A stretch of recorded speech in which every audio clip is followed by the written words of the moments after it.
உங்கள் தொகுதி உங்கள் பிரதிநிதி பகுதியில் தேனி மக்களவை தொகுதி பற்றி தொடர்ந்து பேசலாம். தேனி மக்களவை தொகுதி முழுவதும் கள ஆய்வு செய்து அந்த தொகுதியின் சில முக்கிய பிரச்சனைகளை பதிவு செய்கிறார் நமது செய்தியாளர் பாலாஜி.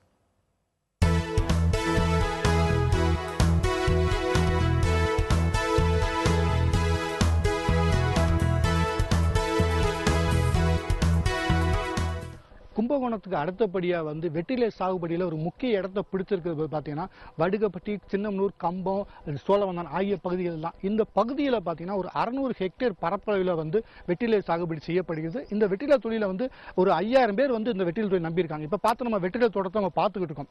இந்த வெற்றிலை இப்போ நல்ல நிலைமையில் இருக்கு. ஆனால் ஒவ்வொரு வருடமும் வெற்றிலையில விவசாயிகள் சந்திக்கிற முக்கிய பிரச்சனைனா நோய் தாக்குதல் தான். அதாவது வேளாண் துறை மற்றும் தோட்டக்கலைத்துறை அதிகாரிகள் இந்த வகையான மருந்து தான் அடிக்கணும், இந்த மருந்து தான் தங்களுக்கு எந்த நோய்கள் கட்டுப்படுத்தும் பல மருந்துகளை ரெக்கமெண்ட் பண்றாங்க. அத்தகைய ரெக்கமெண்ட் பண்றப்பட்ட மருந்துகளை இவங்க அடிச்ச போதிலும் இன்னும் நோய் தாக்குதல் தொடர் கதையா இருக்கு. இந்த நோய் தாக்குதலை கட்டுப்படுத்தவும் பொருளாதார ரீதியில இழப்பீட சரி கட்டவும் என்ன சொல்றாங்க வெற்றிலை விவசாயிகள், தங்களுக்கு மற்ற பயிர்களை உள்ள போலவே வெற்றிலைக்கு பயிர் காப்பீடு திட்டத்தை அறிமுகப்படுத்தணும். இது பயிர் காப்பீடு திட்டம் கொண்டு வரதுக்காக நாங்கள் பல முயற்சிகள் மேற்கொண்டோம். இன்ன வரையும் அதுக்கான நடைமுறைப்படுத்தப்படல. இதனால ஒவ்வொரு ஆண்டும் தங்கள் பொருளாதார ரீதியில ஒரு பல லட்ச ரூபாய் பாதிக்கப்பட்டு வரும் சொல்றாங்க. மீண்டும் இப்ப புதுசா வரப்போற எம்பி அவங்க கோரிக்கை என்னன்னு பார்த்தோம்னா, அதாவது வெற்றிலையும் பயிர் காப்பீடு திட்டத்தில் சேர்த்து தங்களுக்குள்ள இழப்பை சரி கட்டணும் அப்படின்றதே வெற்றிலை விவசாயிகள் கோரிக்கையா உள்ளது.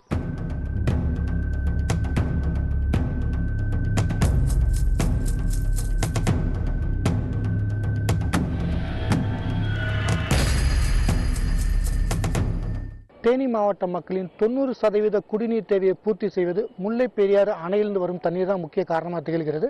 அதாவது இன்று காலை நம்ம முல்லை ஆற்றிலையும் வைகை ஆற்றிலையும் பல இடங்களை நேரடியாக பார்க்கும்போது என்ன பார்த்தோம்னா, அதாவது அந்தந்த பகுதியில் உள்ள உள்ளாட்சி அமைப்புகள் தங்களின் கழிவுகளை நேரடியாக இந்த ஆறுகளை கலக்க செய்வதனால இந்த ஆறுகள் கடுமையாக பாதிக்கப்பட்டிருக்கு. இந்த பிரச்சனைக்கு முற்றுப்புள்ளி வைக்கும் விதமாக அவங்க ஒரு கோரிக்கையை முன்வைக்கிறாங்க. அந்த கோரிக்கை என்னன்னு பார்த்தோம்னா, அதாவது அந்த உள்ளாட்சி அமைப்புகள் தங்களின் சாக்கடை கழிவுகளை நேரடியாக ஆற்றில் கலக்காம தடுக்கிறதுக்கு அந்த கழிவுநீர் சுத்திகரிப்பு நிலை ஏற்படுத்த வேண்டும். இதன் மூலமா ஆற்றில் கிடைக்கும் கழிவுல பெருமளவு குறையும் அப்படின்னு சொல்றாங்க. கடந்த ஆண்டு எடுக்கப்பட்ட சர்வேயின்படி 100 மில்லி தண்ணீர்ல 1000 முதல் 2000 கிருமிகள் 100 மில்லி தண்ணீர்ல இருந்ததா பொதுப்பணித்துறை மற்றும் குடிநீர் வாரிய அதிகாரிகள் எடுத்த சர்வேல முடிவுல தெரிஞ்சு வருது. இந்த ஆற்றை தள்ளி கழிவுநீர் கலப்பாம தடுக்கா விட்டால் இந்த ஆறுகள் திறந்த வெளி சாக்கடையாக மாறி பொதுமக்களுக்கு குடிநீர் பிரச்சனைக்கு பெரும் பாதிப்பு ஏற்படுத்தும் அப்படின்றது சமூகர்கள் தொடர்ந்து சொல்லி வராங்க. புதிய தலைமுறைக்காக ஒளிப்பதிவாளர் குணாவுடன் பாலாஜி.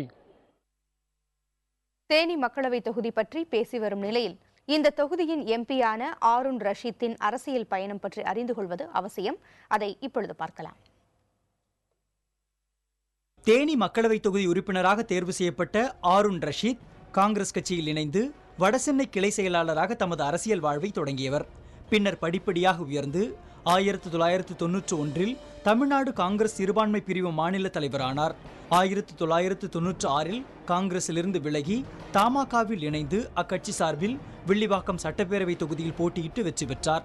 பின்னர் தமாக சார்பில் 1999 வடசென்னை மக்களவைத் தேர்தலில் போட்டியிட்டு தோல்வியடைந்தார். 2001 தமிழக முஸ்லிம் ஐக்கிய ஜமாத் எனும் தனிக்கட்சி தொடங்கினார். திமுக பாஜகவுடன் கூட்டணி அமைத்து வாணியம்பாடி பேரவை தொகுதியில் போட்டியிட்டு தோல்வியடைந்தார்.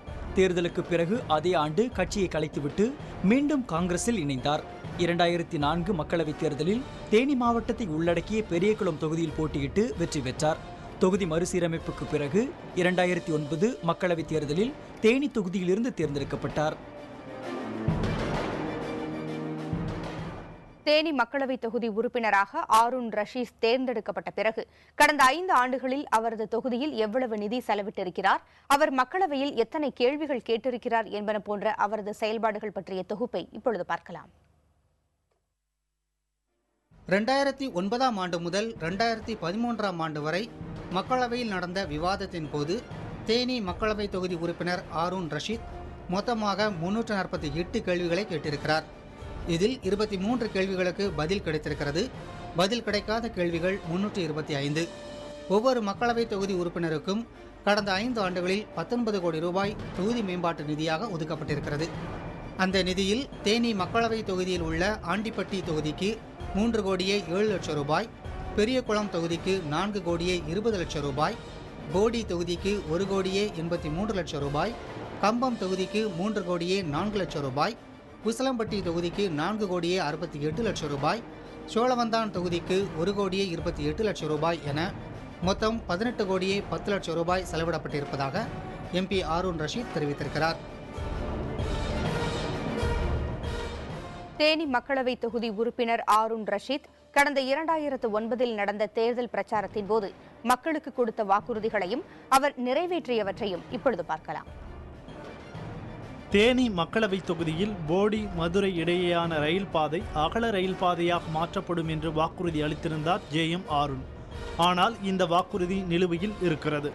திண்டுக்கல் லோயர் கேம்ப் இடையே புதிய அகல ரயில் பாதை அமைக்கும் திட்டம் வாக்குறுதி அளவிலேயே இருக்கிறது. பெரியகுளம் பகுதியில் மாம்பழம் பதப்படுத்தும் தொழிற்சாலை அமைப்பதாக தேனி MP வாக்குறுதி அளித்திருந்தார்.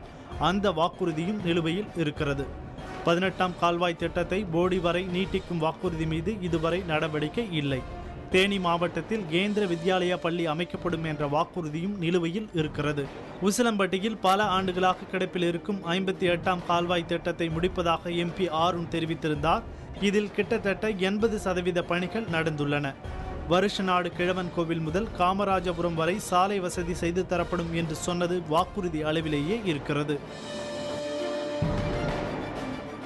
தேனி மக்களவை தொகுதி விவரங்களுடன் நம்முடன் இணைந்திருக்கிறார் செய்தியாளர் பாலாஜி. தொகுதி மக்கள் மற்றும் எதிர்க்கட்சிகள் முன்வைக்கும் விமர்சனங்களுக்கு எம்பியின் பதில் என்ன என்பதை பார்க்க இருக்கிறோம். ஒரு சிறிய இடைவேளைக்கு பிறகு